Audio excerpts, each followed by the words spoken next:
Arrow Video brings the 70s giallo-esque killer kid movie Alice, Sweet Alice to 4K UHD in a really nice new set. Arrow had put this out on Blu-ray not too long ago, ports over all the extras from that Blu-ray plus some new stuff. I'm going to go over the movie and I'm going to go over the extras with you in case you have the old set to determine whether you want to upgrade. If you don't have the old set, I would highly recommend this if you have 4K capability. This is a really good movie. This was a movie that oftentimes, if you were like me and you were getting into videotapes and VCRs and horror movies and movies in the mid-ish 80s onward, you would see Alice, Sweet Alice everywhere on budget tapes from like Good Time Home Video and Star Maker and all that, because it was considered treated as though it was public domain at the time and got bummed around a lot. It features a very young Brooke Shields in either her first film role or one of her first film roles. She's barely in the film, but they did a whole new ad campaign with her when the film got re-released after she became a huge star with being in advertising in Blue Lagoon and stuff like that. And a lot of the video boxes would always put Brooke Shields across the top because really she was the only name that was marketable in this film at the time. So what is this film about? It is, it's about an hour and a half, a little bit longer than that. No, this film is about a little girl. Something really bad happens to a little girl on the day of her Catholic confirmation or something like that. I'm not well versed in all the rituals. And there are multiple suspects, one of which is her older sister or cousin. I'm not 100% clear on that. And basically people start getting killed by this person in this yellow raincoat with one of those sort of semi-clear masks on in and around this apartment building in this church in this very small community. And who's doing it and how can the police or the priest or somebody figure out who it is and stop them before everybody gets killed in this film. So there's interesting kills if you're one of those people who are interested in that. Knives, the look of the killer is very creepy, and there are shocking revelations along the way. This is a really good movie that not a lot of people talk about. For the longest time, it wasn't available to be seen looking very good, but this new Arrow set looks as good as this movie is going to look. I mean, it's not like it's filmed in blazing Technicolor with Natalie Kalmus consulting on the film. I mean, it's pretty drab looking, but it looks great. It's in terms of clarity and accurate color and strong color where there should be strong color. So let me go over the specs on this. This is a 4K UHD disc, directed by Alfred Soul, who went on to do Tanya's Island and the comedy Pandemonium. With, again, briefly, it has Brooke Shields in it. Paula Sheppard as Alice. She was 19 years old, but she was playing 12. And you're watching it and she's like, oh yeah, that's a young kid. But then there are certain times where you're like, I think she's older than 12. It's not like she doesn't obviously look older than 12, but there's something about her. And then when you figure out she was 7 years older than the character she was supposed to be, it's pretty impressive. Linda Miller, who was Jackie Gleason's daughter and the wife of playwright and actor from The Exorcist, Jason Miller, which is kind of interesting. And father, she was the Jason Miller and Linda Miller were the parents of actor Jason Patric. Features English SDH subtitles for the deaf and hard of hearing.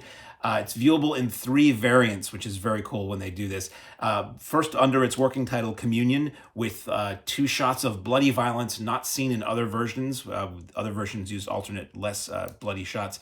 The Communion version is the visual version of the film. It's 107 minutes. You get the Alice, Sweet Alice, which was the theatrical version of the film that played in theaters. That's 107 minutes, so it's different opening titles. And then you get Holy Terror, which was the 1981 re-release, also the same running time, 107 minutes. The Holy Terror version is the one that really put Brooke Shields' name up front in huge letters, even though she's only in the first few minutes of the movie.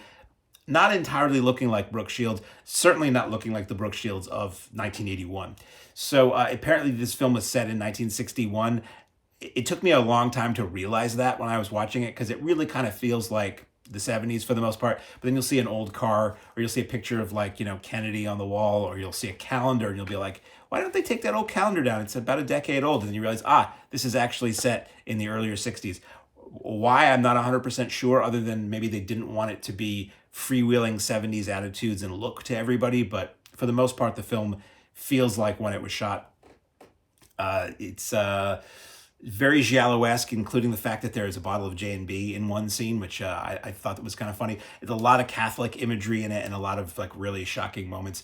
And it does, as I say, it looks really good. It looks so much better than the old muddy videotapes that I first saw it on and the theatrical faded prints that I've seen it on.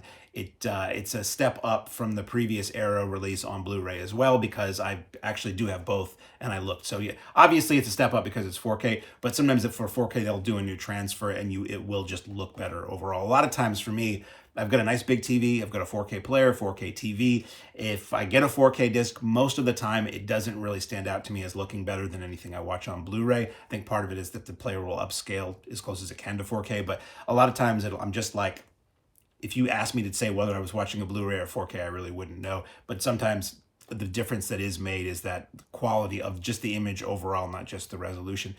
Special features, as I read from this, my notes slightly off, pardon the eye line. You get a commentary by director Alfred Soule, Edward Sallier, sorry, Edward, who is the editor, and William Lustig, who was the assistant special makeup effects guy and runs Blue Underground and made his own movies like Maniac and Maniac Cop and everything. That is taken from the 1997 Roan Group Laserdisc.